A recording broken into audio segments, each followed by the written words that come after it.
Linux's wide eyes reflected the holographic display that flickered before him. A classified document from the Galactic Council archives had revealed something startling. Humans had been banned from all galactic warfare for over 2 centuries. The reason, however, was shrouded in mystery. No explanation was given beyond a cryptic reference to the Terran calamity. Linux, a Benzite student at the Galactic Academy of Military History, couldn't contain his excitement. His tentacles twitched as he whispered to his classmates, "This is it. The real reason why humans are banned from galactic war." A collection of alien students gathered around him, their expressions a mix of curiosity and unease. "Are you sure this is wise, Linux?" asked Yara, a cautious Elinian, whose race was known for their deep-rooted respect for galactic laws. "We can't ignore this," Linux replied. "This is bigger than any of us imagined." The group of students had stumbled upon this information during a routine research project on interspecies military cooperation. What began as a simple academic exercise had now turned into a quest to uncover a truth that could reshape their understanding of galactic politics. Determined to learn more, Linux initiated a secure transmission to Earth. They needed someone who could guide them through the layers of secrecy. To their surprise, Frank Kennedy, a renowned human historian specializing in interstellar conflicts, agreed to meet them. He even defied the centuries-old ban, ignoring the Galactic Council's decree prohibiting human involvement in military affairs. His arrival, however, would not go unnoticed. As Frank stepped off the transport at Benzar's bustling spaceport, a team of Benzite security forces surrounded him. Their uniforms gleamed under the harsh lights, and their presence was anything but welcoming. "Frank Kennedy, you are in violation of Galactic Council Directive 47 bits, the lead officer declared. "Humans are prohibited from engaging in any military-related activities, including academic research." The students who had come to greet Frank immediately protested. "He's an academic, not a soldier," Linux argued, his tentacles flaring in agitation. "This is a violation of academic freedom." The tension mounted until officials from the academy intervened, negotiating Frank's release under strict surveillance. Drones hovered around him, monitoring his every move. But this wasn't enough to stop him. Frank had come too far, and he knew the stakes were high. In a private room at the academy, away from the watchful eyes of the authorities, Frank revealed a piece of the puzzle that shocked the eager students. The official reason for the human ban, our supposed violence and unpredictability, is a lie, Frank said, his voice low and intense. "The real reason is far more dangerous." The students listened in silence, their eyes wide with anticipation. During humanity's first and only participation in a galactic war, our soldiers demonstrated abilities that terrified even our allies, Frank continued. "We showed something that no other species could comprehend, a tactic that altered the course of the war." "What tactic?" asked Darren, a tall, skeletal Atelethian, whose species prided itself on military strategy. "Total cognitive warfare," Frank replied grimly. "We didn't just fight our enemies, we manipulated their minds. We altered their perceptions, their very decision-making processes, on a scale no one had ever seen before." The room fell silent. The implications of this revelation were staggering. Could humans truly possess such a terrifying ability? If so, it explained why the Galactic Council had been so quick to ban humans from any future conflicts. Before they could delve deeper into the conversation, alarms blared throughout the academy. The loud, piercing sound reverberated through the halls.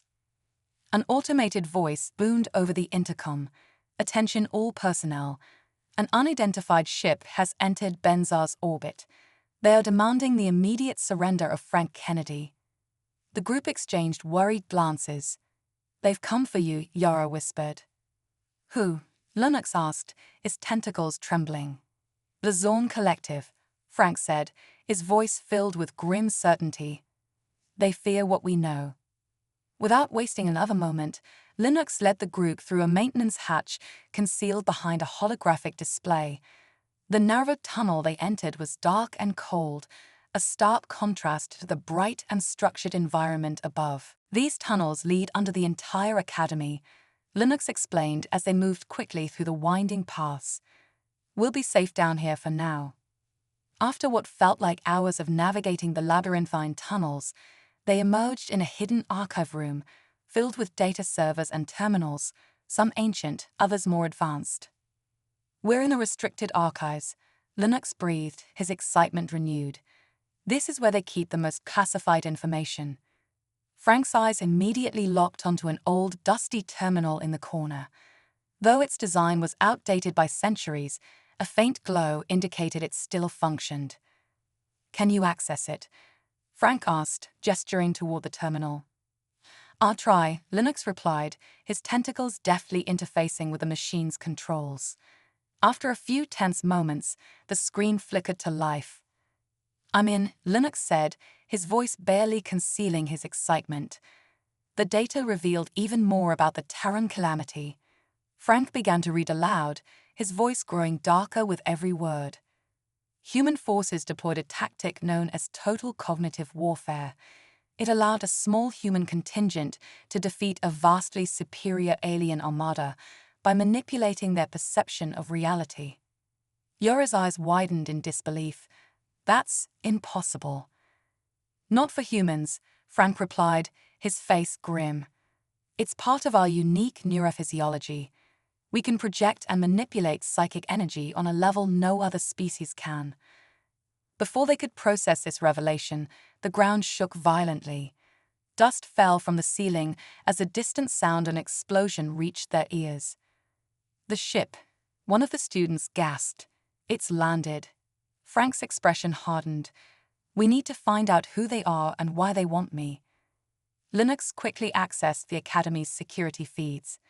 The grainy footage showed a sleek black vessel, unlike anything they had seen before. The figures emerging from it wore shimmering environmental suits that concealed their features. The Zorn Collective, Frank whispered, his suspicions confirmed. But why are they so determined to get me? As if in answer, the Academy's communication system crackled to life. A booming voice echoed through the halls, cold and metallic. Attention, Benzar authorities. We demand the immediate surrender of Frank Kennedy. His presence here violates ancient treaties and threatens galactic stability. The tension in the room thickened. The students exchanged uneasy glances. They're scared of what you know, Linux murmured. Frank nodded.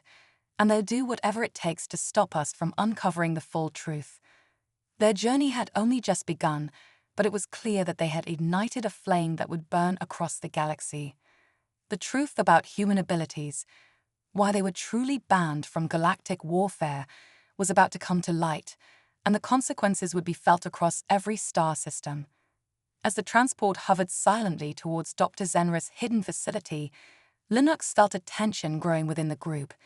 The Academy had been their haven of knowledge, and now they were fugitives, all because of a human who was seeking to uncover the darkest secrets in galactic history. Beside him, Frank Kennedy seemed deep in thought, his expression unreadable but resolute. Linux's mind was racing. The truth about human warfare was more than a mere curiosity now. It was something forbidden, dangerous, and possibly catastrophic for the entire galaxy. The Terran calamity, those two words echoed in his head, accompanied by fragments of what they had learned. The way humans had weaponized not just their minds, but their very perception was chilling. What else were they capable of? The sleek transport descended into a clearing covered with dense foliage. From above, the facility seemed non-existent, but as they approached, holographic shields shimmered and revealed an entrance. It was a high-security installation, far removed from any prying eyes. Dr. Zenra led them through a corridor lit with a cold blue glow. The walls hummed softly with energy, and every step they took seemed to heighten the group's apprehension. Linux felt his tentacles twitch involuntarily, his eyes scanning every corner, every shadow. "What is this place?" asked one of the students, a tall, slender figure with lavender skin and long, flowing fins that rippled as he moved. Dr. Zenra glanced back. This is where we study the most dangerous and secretive aspects of interspecies history, those we dare not expose to the galaxy at large. It's where we attempt to understand humanity's involvement in the Terran calamity. As they fled deeper into the dense forests surrounding Dr. Zenra's hidden facility, the sound of pursuit echoed through the trees. The Zorn Collective was relentless, a force that had crushed opposition for centuries, and now they were after something far more dangerous than military secrets: knowledge of humanity's forgotten abilities. The group ran in silence, every step heavy with fear and the weight of what they had just uncovered. Linux, his limbs aching, pushed himself harder than he ever thought possible, the fear of capture driving him forward. Beside him, Frank Kennedy maintained a calm exterior, though his clenched jaw betrayed the storm of thoughts racing through his mind. He had known humanity's dark past was shrouded in mystery, but what he had just learned was beyond his worst nightmares. The group reached a small clearing, where Zenra signaled for them to stop. They gathered around her, their breath labored but eyes alert. The faint hum of the facility's alarm still echoed faintly through the trees, but the footsteps of their pursuers had grown distant for the moment. "We need a plan," Zenra said in a hushed tone, her large violet eyes scanning the group. "We can't outrun the Zorn forever, and we can't allow this data to fall into their hands." One of the students, the tall lavender-skinned youth, spoke up. "We should destroy it. There's no telling what they could do with this kind of information." "But it's our only chance to understand what really happened during the Terran calamity," another student argued. "If we destroy it, we lose everything we fought for." Linux, still catching his breath, looked at Frank, hoping for some guidance.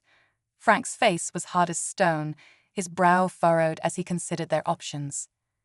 "We're not destroying it," Frank finally said, his voice firm.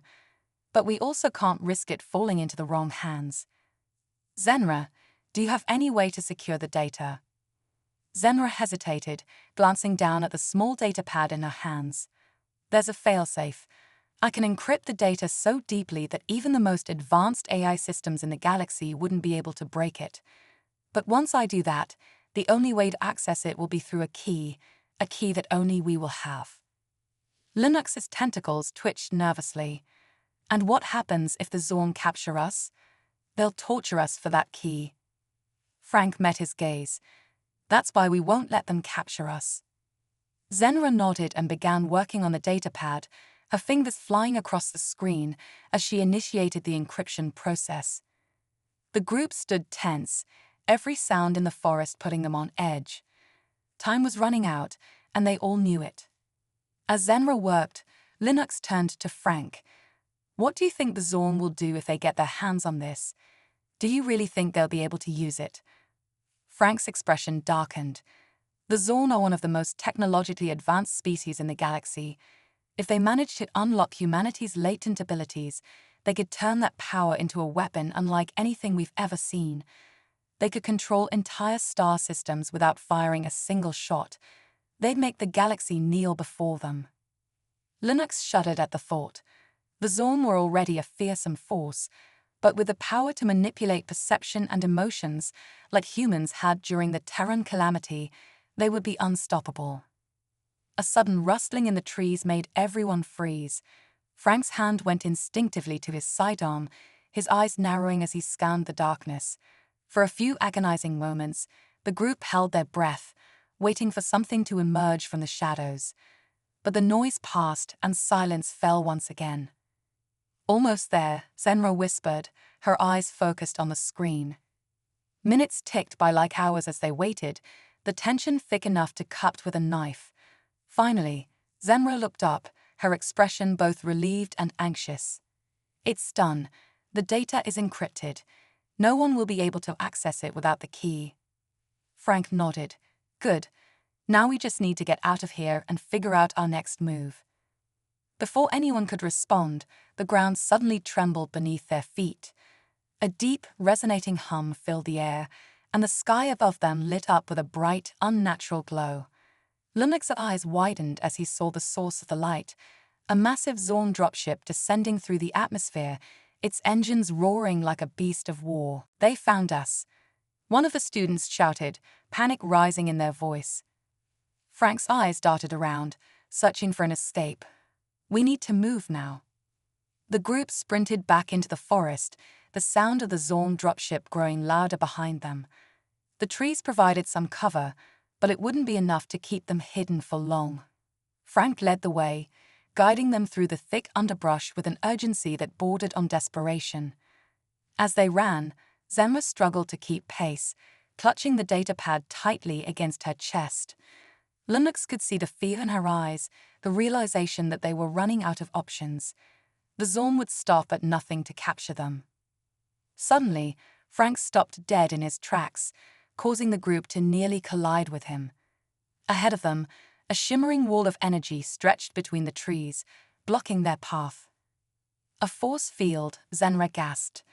They surrounded us. We're trapped, Linux muttered, his heart sinking. Frank's mind raced. There had to be a way out. The Zorn were closing in from behind, and now they were cut off in front. But he refused to give up. Not now.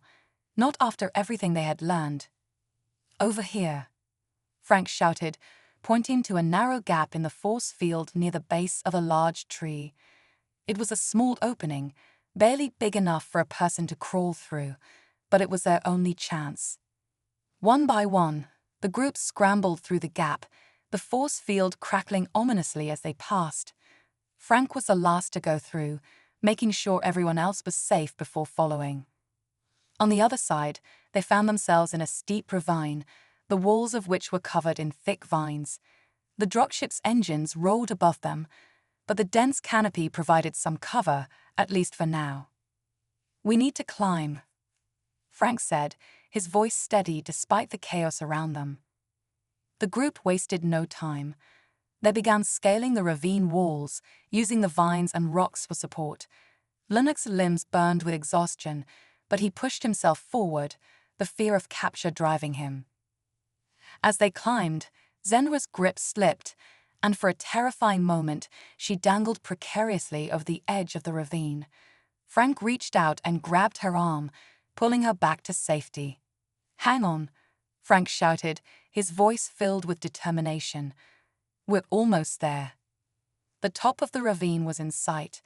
The group clawed their way up, their muscles screaming in protest. Finally, they reached the top and collapsed onto the ground, gasping for breath. But their relief was short-lived. The sound of approaching Zorn soldiers echoed through the forest once again. They were relentless. "We can't keep running," Zenra said, her voice trembling. "We need to find a way to fight back." Frank nodded, his expression grim. "We're out of options. If we don't make a stand here, we'll be captured." Linux felt a surge of fear, but also a strange sense of resolve. They had come too far to give up now. They had the truth in their hands, and they couldn't let it be taken from them. As the Zorn soldiers closed in, Frank stood tall, his sidearm ready. "We fight." The others rose to their feet, determination etched on their faces. They were outnumbered, outgunned, and exhausted, but they had something the Zorn didn't: a purpose. They were fighting not just for themselves, but for the truth, for humanity's legacy. And that, Linux realized, might just be enough. The forest air was thick with tension. Every breath the group took seemed heavy, weighed down by the knowledge of what was coming. Frank Kennedy stood tall, his eyes scanning the dense foliage ahead. The Zorn soldiers were drawing closer. Even without seeing them, the hum of their powered armor and the crackling of energy weapons sent chills through the air.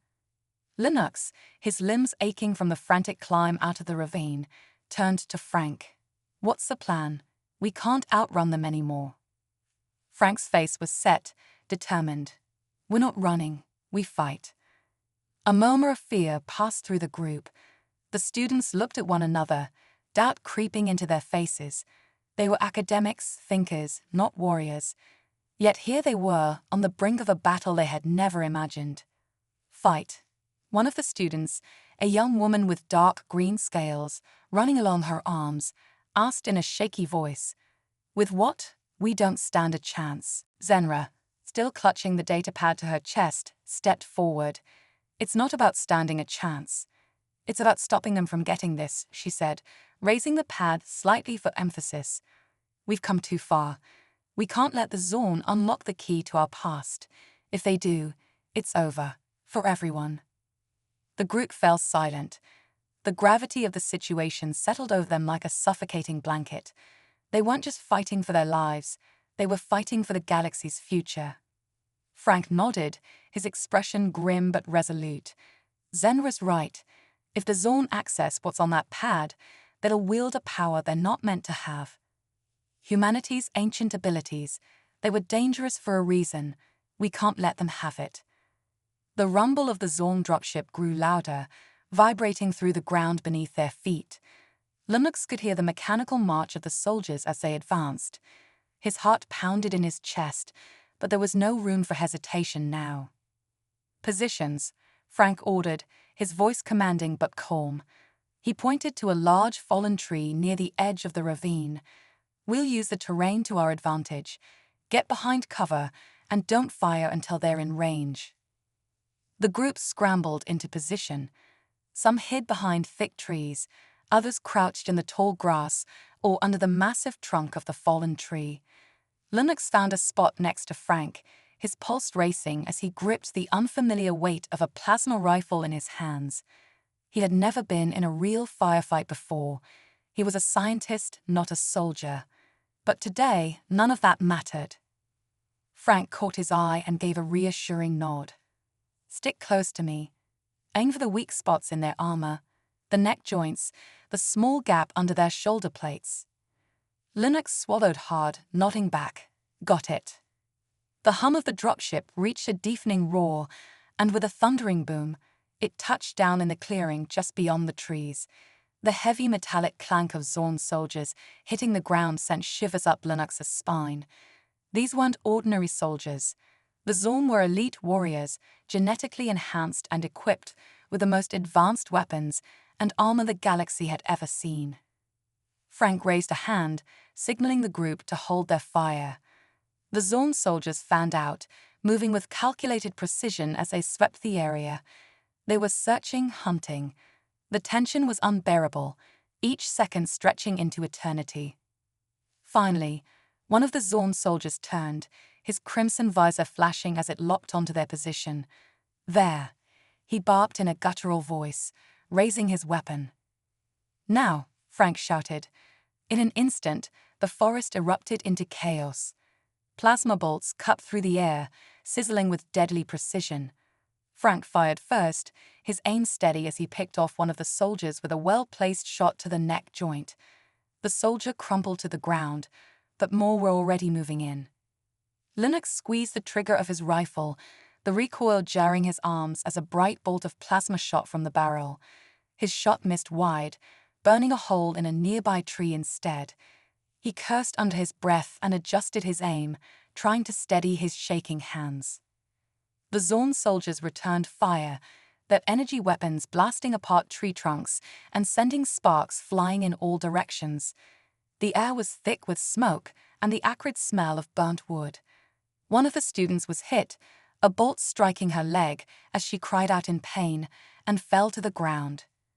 Another student dragged her behind cover, desperately trying to stem the bleeding. Frank moved like a man possessed, his shots precise and lethal as he took down soldier after soldier. But the Zorn just kept coming, their relentless advance seemingly unstoppable. It was clear they were better equipped and more experienced in battle. This wasn't a fair fight. It was survival against overwhelming odds. Lennox managed to land a shot on one of the soldiers, hitting him in the shoulder joint. The Zorn soldier staggered, giving Frank an opening to finish him off. Good shot, Frank shouted over the din of battle. But despite their efforts, the Zorn force was too strong. The group was being pushed back, their cover shredded by the sheer power of the enemy's weapons. Lennox's heart pounded in his chest as he realized they were running out of time. They couldn't hold out much longer. Suddenly, a new sound pierced the chaos, a low, rhythmic hum that seemed to vibrate in the very air around them. Lennox looked up, confused, as the ground beneath his feet began to tremble. What is that? Zenra gasped, her wide eyes darting toward the source of the sound. From the depths of the forest, a bright, glowing figure emerged. It was humanoid in shape, but unlike anything Linux had ever seen. The figure radiated an aura of pure energy, its form shifting and pulsating with power. The Zorn soldiers hesitated, their weapons faltering as they stared in awe and fear at the figure. Frank's eyes widened in disbelief. No way, it can't be. The figure stepped forward, the very ground seeming to ripple beneath its feet. It raised one hand, and with a flick of its fingers, a wave of energy blasted out, sending the Zorn soldiers flying back as if they were mere ragdolls. The sheer force of the blast was enough to disintegrate some of the soldiers, leaving nothing but charred metal and ash in its wake. Linux stared in shock. What is that thing? Zenra's voice was barely a whisper. It's one of them, one of the old ones. Frank's expression was grim. It's a Terran. The glowing figure turned toward them, its faceless head tilting as if it was studying them. Linux felt a cold shiver run down his spine. This was no ordinary being. This was something ancient, something powerful, one of humanity's forgotten legacies from the Terran calamity. The Terran took another step forward, and the Zorn soldiers, now in full retreat, fired desperately at it. Their weapons were useless. The plasma bolts dissipated before they even touched the figure, absorbed into the swirling energy that surrounded it. Without a word, the Terran extended its hand toward the group, and a soft, soothing light washed over them. The injuries of the fallen student healed in an instant, and the exhaustion that had weighed them down seemed to lift, replaced by a surge of energy and clarity. Linux felt his mind racing. This wasn't just a relic of humanity's past. This was their power, their forgotten strength made manifest. But why now? Why had the Terran appeared at this moment? As the Terran stood before them, Frank stepped forward cautiously. "Why are you here?" he asked, his voice filled with equal parts awe and suspicion. The Terran's voice, when it spoke, was like a chorus of 1,000 voices, each one echoing in the minds of the group. "You are the inheritors of a legacy long forgotten. The Zorn seek what they do not understand, but the power of humanity is not to be used lightly." Zenra took a step closer, her eyes wide with wonder. "We've been searching for answers. Why was this power hidden? What happened during the calamity?" The Terran's light dimmed slightly, as if reflecting on a painful memory. The calamity was a time of great hubris. Humanity sought to control what should never be controlled. We, the Terran, are the remnants of that folly. We were created as guardians, to protect the galaxy from the very power we once wielded. Linux's heart sank. The Terran weren't just relics, they were a warning, a living reminder of the dangers of unchecked power. The implications of this revelation hit him hard. Humanity had been its own worst enemy. Frank's eyes narrowed. "So what now? Are you here to stop us?" The Terran remained silent for a moment before answering. "I am here to guide. The power of humanity can be a force for good or for destruction. The choice is yours." The ground trembled once more as the Zorn regrouped in the distance, their dropship engines roaring to life again. The battle wasn't over, but now they had something they hadn't before, a chance. A chance to choose their path, to determine how humanity's forgotten power would be used. Frank nodded, understanding the weight of the Terran's words. "We'll fight, but not like before. We'll do it right this time." The Terran's glowing form began to fade, its voice echoing in their minds one final time. "Choose wisely, the future depends on it." As the Terran vanished into the ether, the group steeled themselves for the fight ahead. The Zorn would come again, but now, with the legacy of humanity's past at their backs, they were ready. Ready to make their stand. The aftermath of the Terran's appearance left the group in stunned silence. The battle had momentarily ceased, and the forest felt eerily calm, as though even the planet itself was holding its breath. Linux could feel the weight of the Terran's words hanging in the air, echoing in his mind. Frank's face was still set in stone, but there was a glimmer of something else, Hope. He scanned the group, his sharp gaze softening slightly as he looked at Zenra, Linux, and the others. We've got one shot at this. We know what's coming, and we know what we have to do. Linux wiped the sweat from his brow, still feeling the energy the Terran had infused in them.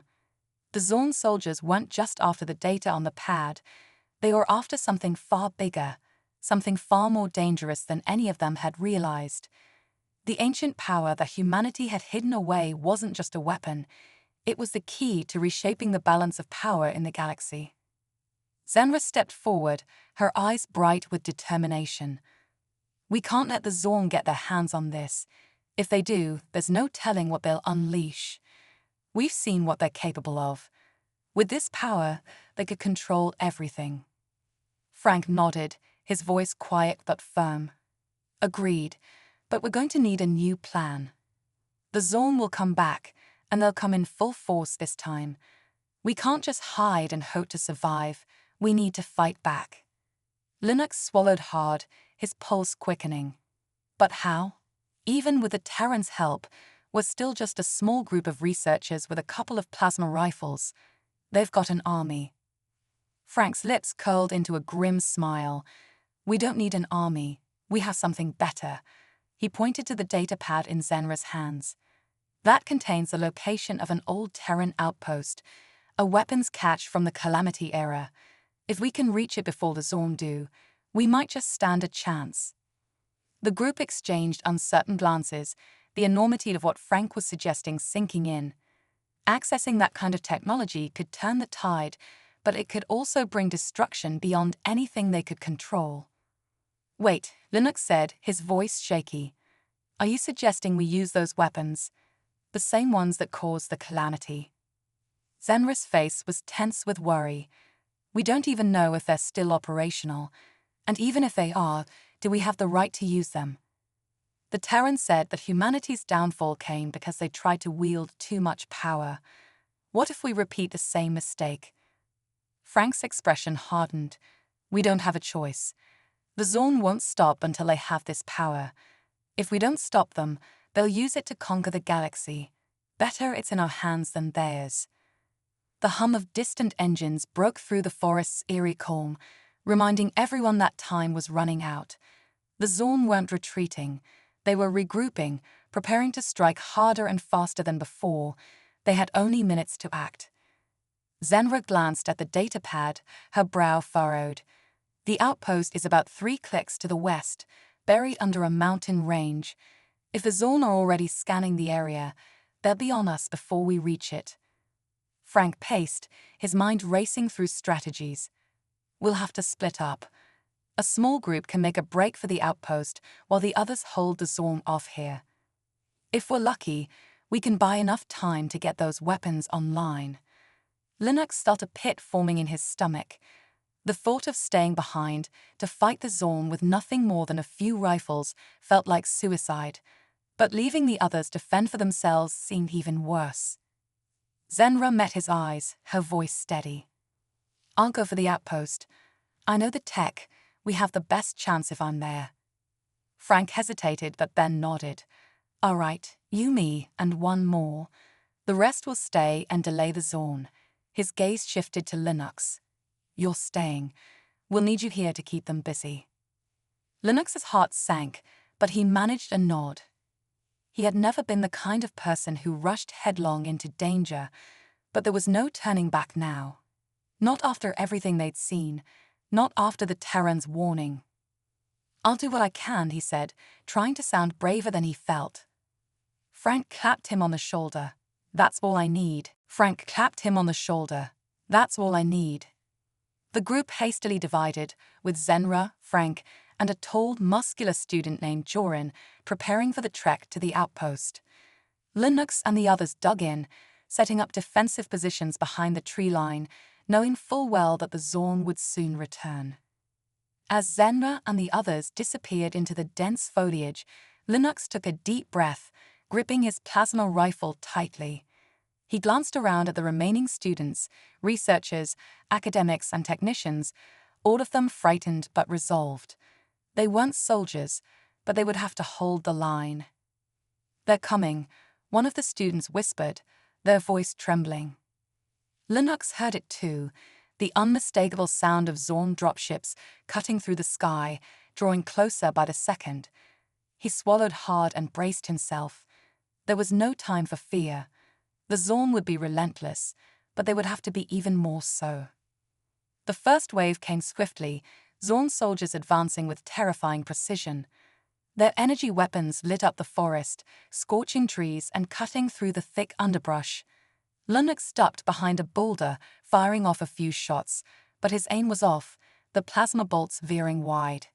"Focus," he muttered to himself, trying to steady his shaking hands. The Zorn were faster than before, their armor gleaming in the pale light that filtered through the trees. One of the soldiers fired a bolt that struck the ground near Linux's feet, sending a shower of dirt and debris into the air. He rolled to the side, narrowly avoiding the next shot, and returned fire, hitting a Zorn in the shoulder joint.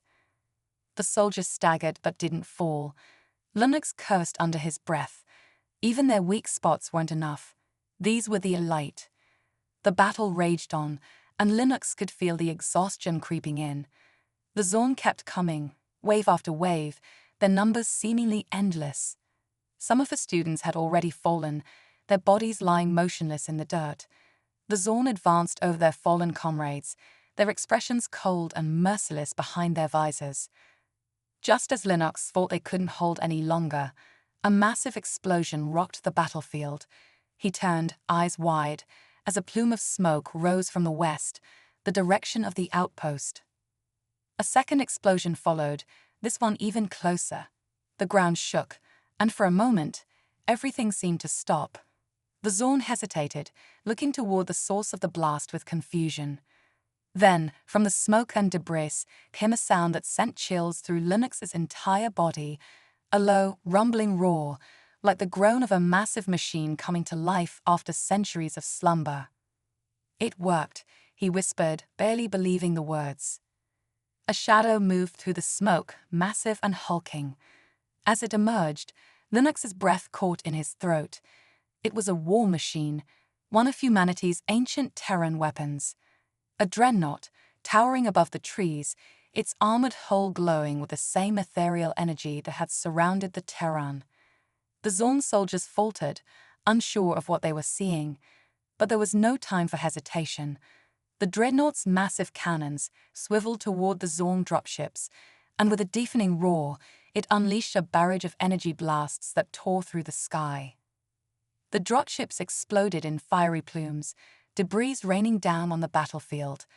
The Zorn soldiers broke ranks, retreating in disarray as the dreadnought advanced, its weapons cutting through their forces like a hot knife through butter. From behind the machine, Zenra, Frank, and Joran emerged, their faces grim but victorious. Zenra's hands were still gripping the controls, her eyes alight with the power she had just unleashed. "We found the catch," Frank called out, his voice barely audible over the roar of the dreadnought. "It's ours now." Linux stared in awe, his heart pounding with adrenaline. They had done it.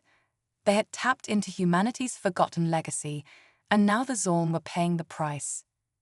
But as the dreadnought continued its relentless advance, a cold realization settled over him. This was only the beginning. They had won the battle, but the war, the true war, was still to come. The power they had unlocked could save the galaxy, or it could destroy it. And now it was in their hands.